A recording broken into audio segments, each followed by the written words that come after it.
Please be there. Please be there. Please be there. Yep. Yep.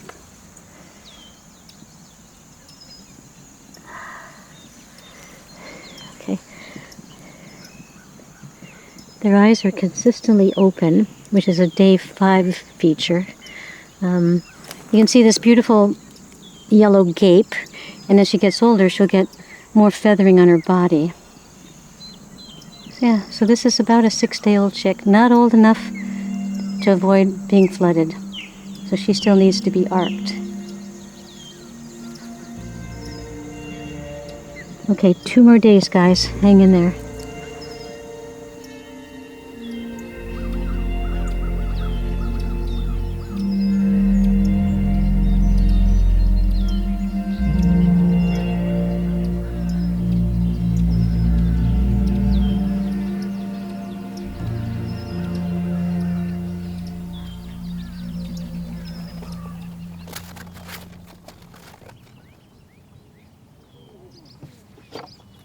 This is a good yield this morning.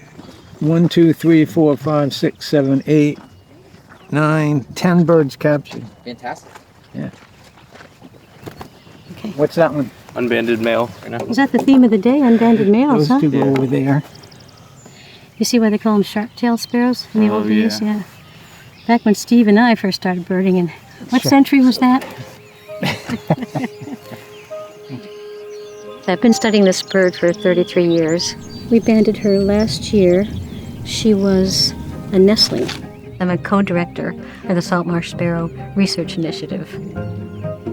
The initials for that are SSRI, which is a bit of a double entendre. Some people will know that SSRIs are antidepressants.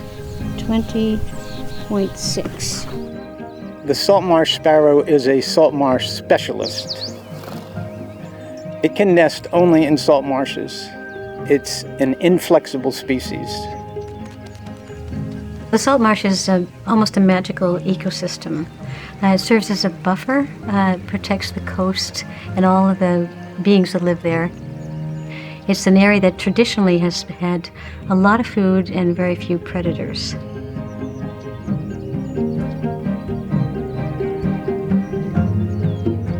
When she's bringing food to the nest, she'll never land near the nest. It's a great evolutionary strategy to keep predators from knowing that she's there. So she'll land a few meters away and then she'll zigzag, much like a mouse. They're often described as running through the marsh like a mouse. And then she'll access this little entryway that she's created that you don't even see from above. Building the nest usually takes about 3 to 5 days, and they lay 1 egg a day, usually for 4 days. Then they incubate for 12 days, and then once the eggs hatch, it's 9 to 10 days before they actually fledge. If you add those all up, they need about 28 days. So altogether, it matches the tide cycle.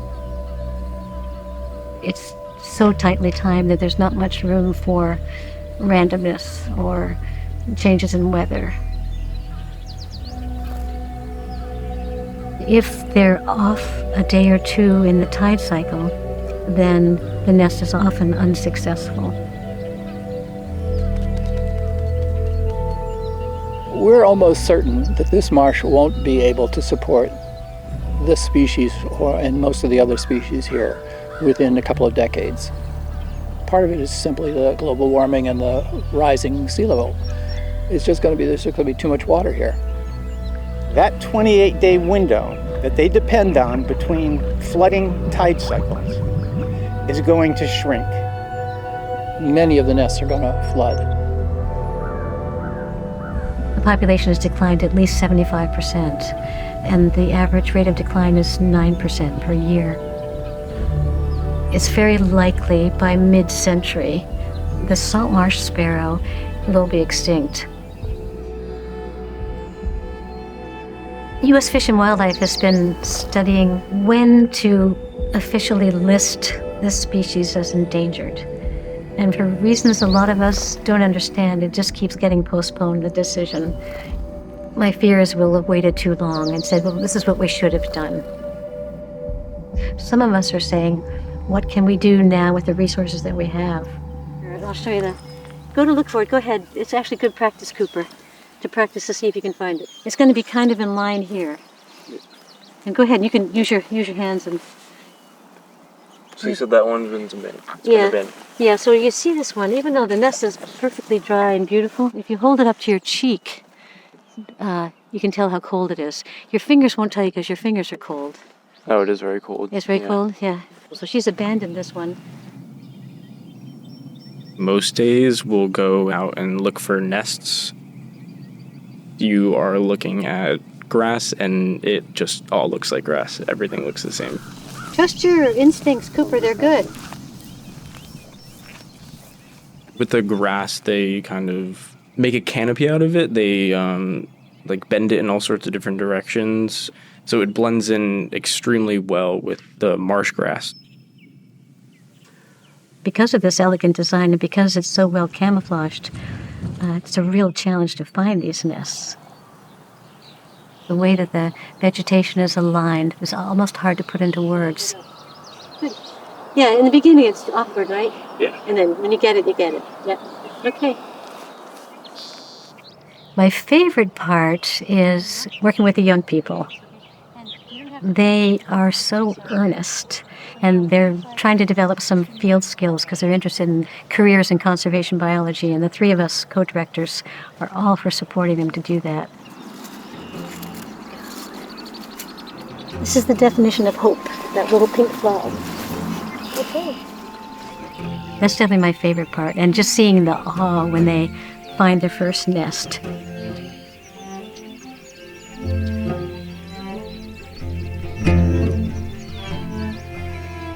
It's okay to separate the...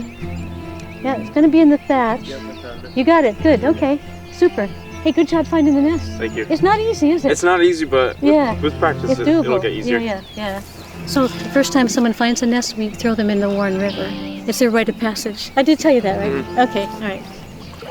This is to certify that Cooper White is a member of the Needle in the Haystack Society, presented today by the Saltmarsh Sparrow Research Initiative.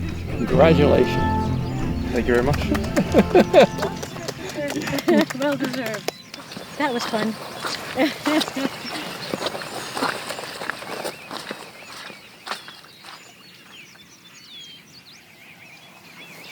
So song sparrows are a lot more successful because they nest in this Iva, which is a higher elevation, so they don't tend to flood at all. Some of our nests are in Iva, which is high tide bush. That seems to provide some additional security for the nestlings to be able to climb up the stems of the Iva and ride out the highest tides.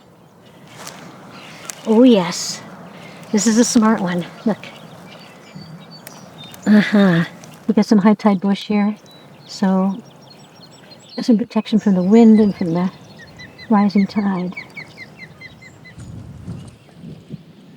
At some point, it could be that natural selection would result in females with a propensity to nest in high tide bush. But we're up against the clock, and we may not have time for natural selection to kick in and save the species. So right now, scientists are straining our brains to figure out any little advantage that we can provide to buy some time for this sparrow. So this is our Hail Mary approach. We decided to try to lift the nests just above the flooding threshold. So what we'll do is we have permission to raise 10 nests, so we'll raise this one up. Our first 6 nests didn't go well, so we've redesigned it. We're trying coffee filters now. It's going. Yep. Eureka. Not only does it make a great cup of coffee, but it saves an endangered species. The most important thing we learned last year was the female is pretty much compelled to come back. I mean, that's her mission. So we hang back and make sure that that happens. And we're pretty confident she'll accept it.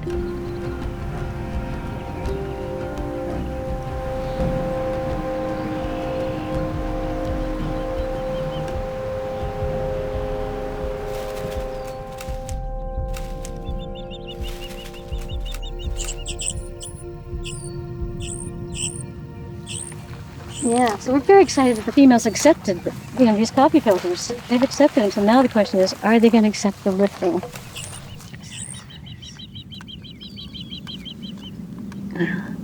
You know what? This one's going to probably survive the flood because it's 19.7 centimeters above the ground, which is pretty high. 2.7 centimeters.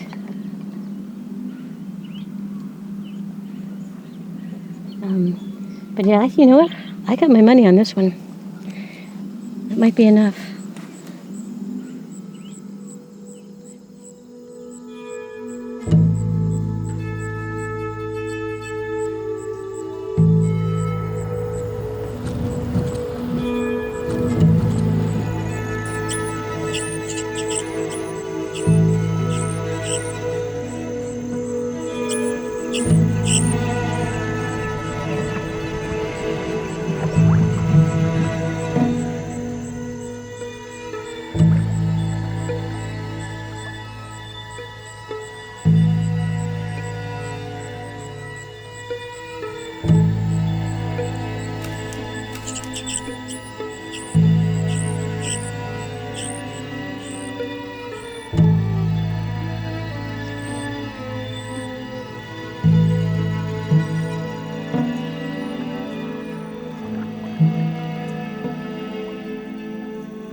The second design, they all flooded.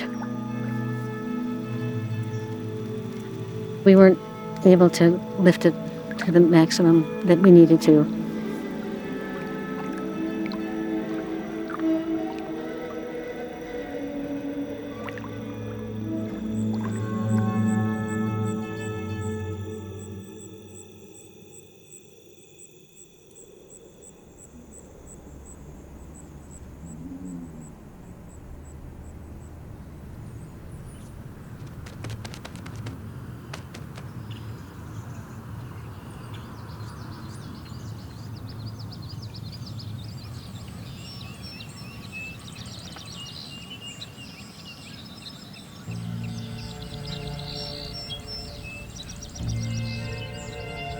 It isn't just a sparrow. It's been around for millennia. It's humble and hardworking and beautiful. And there's no other species in the world like this particular bird.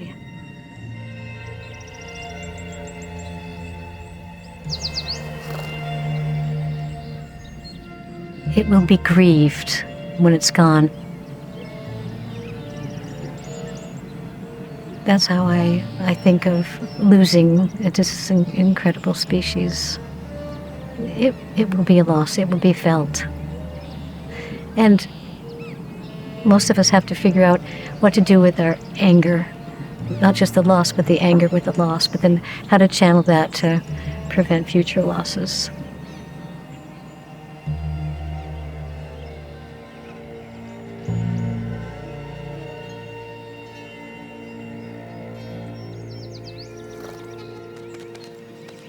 Jim O'Neill came up with this idea. He's the MacGyver on our team. We call him the Swiss Army knife. He put these pads of highly buoyant material underneath the nest and mounted it on this dowel. And then Steve Reinert came up with the idea of putting the PVC pipe here so that with very little friction, the dowel would go right down. This is so buoyant that it raises the nest up above the flooding threshold.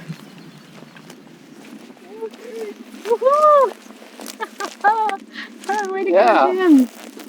Whoa. Well, if the species goes extinct, we want to be sure that we've learned everything we can learn about it before that happens.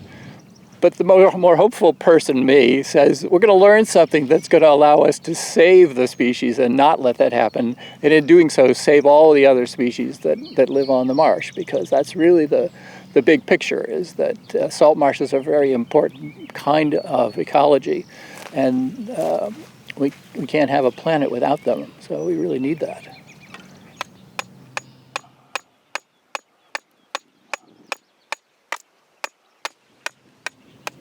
I'm the optimist in the group.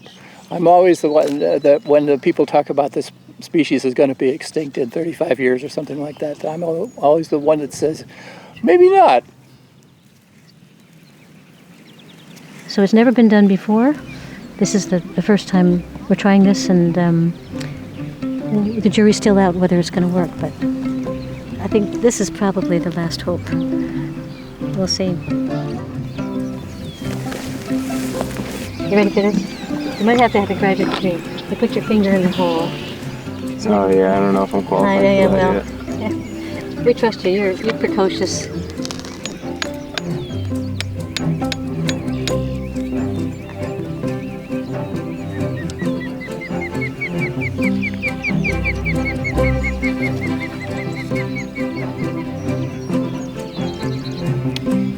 That's her. That's her. So it's like she doesn't know what to do. It'd be like you if somebody was hanging on your kids, like, what do I do? What do I do? They're bigger than I am. Well, you know, parenting, it's intense. So, this is cause for celebration. First nest of the season. Here's the first nesty sound of the season. I'm a 60s person. Way to go! A 5-egg nester. Yeah, last season I think I found one, so hopefully 2 this season. Oh, I'm so psyched. Way to go, you. So we'll be able to tell her story. You'll be able to tell her story, Cooper. Lucky 13. The adrenaline rush is crazy. It's a magical experience because it took me so long to find my first nest, and so after I found it, it was an amazing feeling. It was I was surprised. I wasn't expecting it, but I got lucky. And hopefully over time that luck turns more into skill.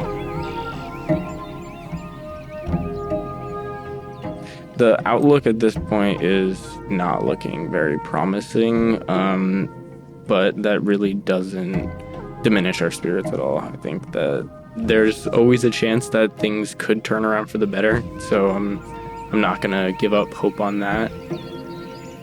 Being in my mid-70s, I've had practice at loss. You'll get a lot of practice the longer you live, and there are acceptable losses that are expected and just part of the life cycle, but there are some unacceptable losses, and this is one of them. This little hardest working bird on the planet didn't need to go extinct. I understand that unless you've had some experience with it, you probably won't understand that concept. And that's the whole idea behind inviting young people to work with us and have that experience. Pretty cute? So cute. The outlook for this species isn't good, but our hope is that these young people will develop some skills to apply them to a species that's not so close to the brink. And if you feel it, all of a sudden you'll feel a higher density of a weave. If she weaves a canopy. Ta-da! I was hoping you guys would find it, but here, have a look. Oh my goodness. Are they beautiful?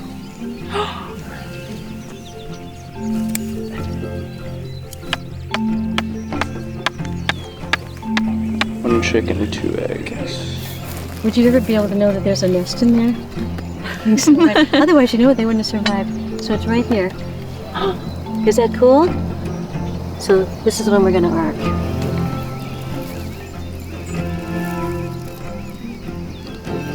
Voila. May the force be with you.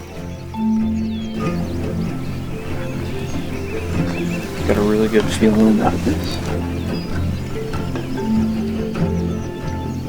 Meredith found it. What? 3 eggs. Oh, you gotta go in the water now. Hey, Coop. 3 chicks. Okay, super. I put the marker right on top of the nest, and I looked all around it, and I couldn't find it. And then I flushed her the 3rd time, and I was like, she went right from inside the Did you feel like... I was like, yeah. Yeah, way but to I go. found it, so. Yeah, it's really about them. And, you know, I'm hoping somebody's going to interview them when they're in their 70s and say, so how did you get interested in birds? And what have you learned about conservation? And they'll say, well,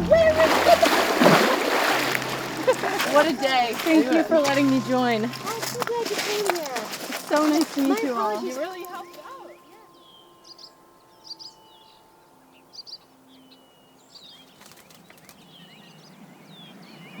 This morning I'm just checking all the nests, see how they're doing, see how Cooper's number 13 is doing. This winter, she flew somewhere south between North Carolina and Florida. We've had one bird who flew 1,020 miles. How she knew to fly there, who knows? She overwintered. She came back last year. She flew back south for the winter, and now she's back here again, and she's breeding. How awesome is that?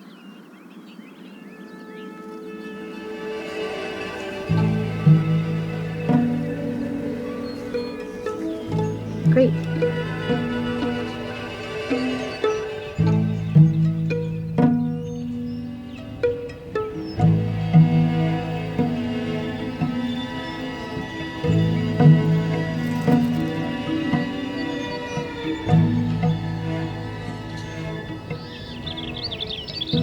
So we have right now 10 active nests. 5 of them have chicks, and we've lifted 10.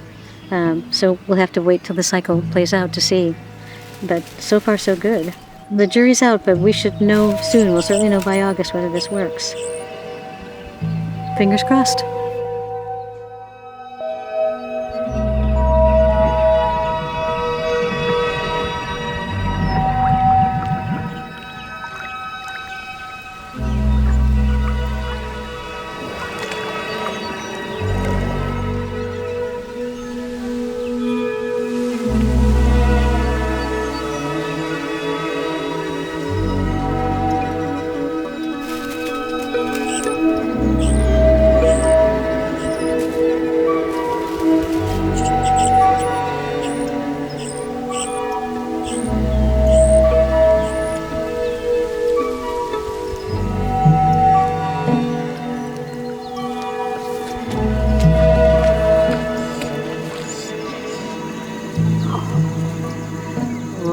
These chicks are older.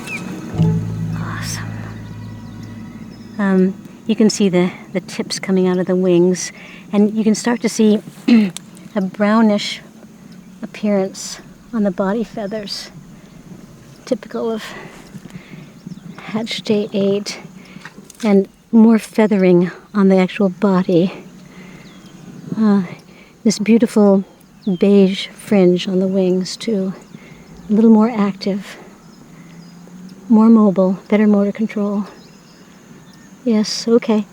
This is when I usually band them at this age, because if you band them tomorrow, I might force fledge them, which I don't want to do.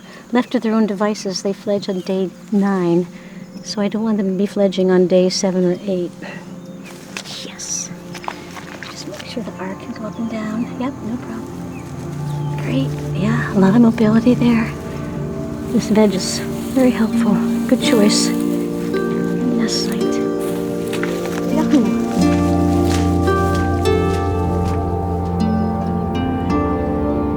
There was a great poem by Emily Dickinson, Hope was the thing with feathers that perches on the soul and sings its song without the words and never stops at all. And she goes on to say that this little bird never asked a crumb of me.